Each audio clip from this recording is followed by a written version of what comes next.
Hey guys, thanks for joining us. I'm PC, your online campus pastor, and here we get ready to join in as we get ready to talk about our sermon recap here as Pastor Ramone continued in our last part of the series on Rock the Bells. And I actually have Pastor Ramone here, our residential pastor here at the Kingdom. And Pastor, just share with us real quickly, man, some snippets on the sermon today and what you shared. Today we really looked at trying to bring home last week's message about being sent by God. And like last week was more of the theology of it, like what's our identity as sent ones. And this week we wanted to learn from Jesus about really what is a sent one supposed to do and more of the practical aspect of it. And we learned that the reality of our mission this week is that it's dangerous, that there are not a lot of people that answer the call that Jesus gives us, and that we have to press through that. And then also talked about the strategy and how Jesus sends us the people of peace.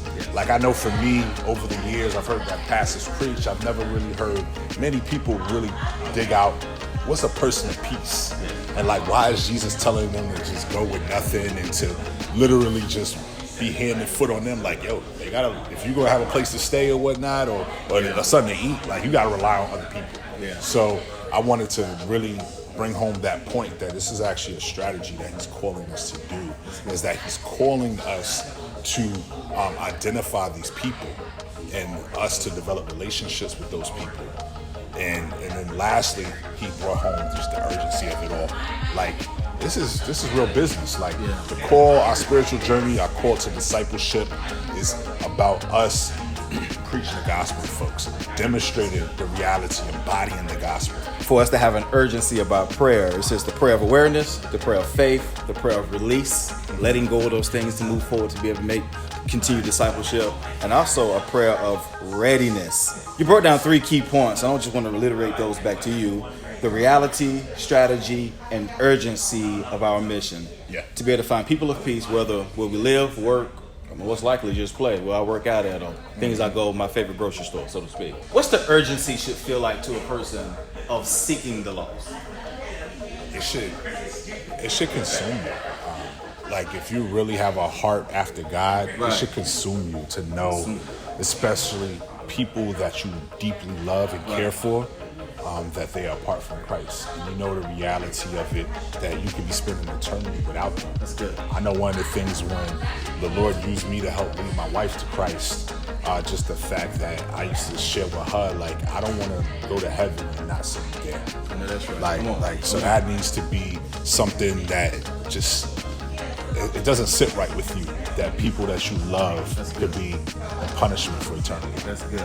You said something during the message that the lost isn't concerned about themselves being lost. It's the saved that are concerned about those that should be lost. And that convicted me so well. And it reminded me of a point. I'm a book nerd at heart. Soren Kierkegaard, an old 1800 theologian writer, said it would be okay for the lost to be okay if they had a compass and knew a direction that they were going. And that really stuck to me when you were speaking about that, because it reminded me of when Jesus was talking to the Samaritan woman at the well, and he was staring her at the end of that conversation before the disciples interrupted, and he was telling her that one sows, one reaps. Yeah. And you were just expounded about the urgency of that, even at the times of the pandemic, the things that's happening around us, that, man, there are people right now, man, that are urging for the truth. Yeah. There are people right now, man, that are really just seeking, needing some enlightenment, needing some sense of direction. And Jesus was expounding to her and saying, man, there's one that sows, there's also another that reaps. And I was just telling my wife this, that you know what, man? There are people that you and I have been praying for years, for months, for weeks, that they may meet Christ. And there are someone like ourselves may walk by them randomly at the public grocery store and can urgently ask, hey, do you know Christ? Yeah. And we'll take the assumes of, oh man, they're going to turn me down, they're going to reject it, they don't want to hear the gospel, or I don't want to be embarrassed, I don't want to be called a Jesus freak, I don't want to be holier than thou. And we take all of it and analyze that in our head, and we just really just walk away. But we missed a great opportunity to sow a seed. We have the responsibility of revealing truth to the world, because the world don't know the truth, but we know the truth. That's good. You know what I'm saying? So they can think that their experience is truth. Your truth is not my truth. Yeah. That's kind of the thing of our day. Like, we're not even thinking about truth like through logic anymore. Right. Like most of it is just sound bites. It's just narratives Right. with Yeah, sounds yeah, good. yeah.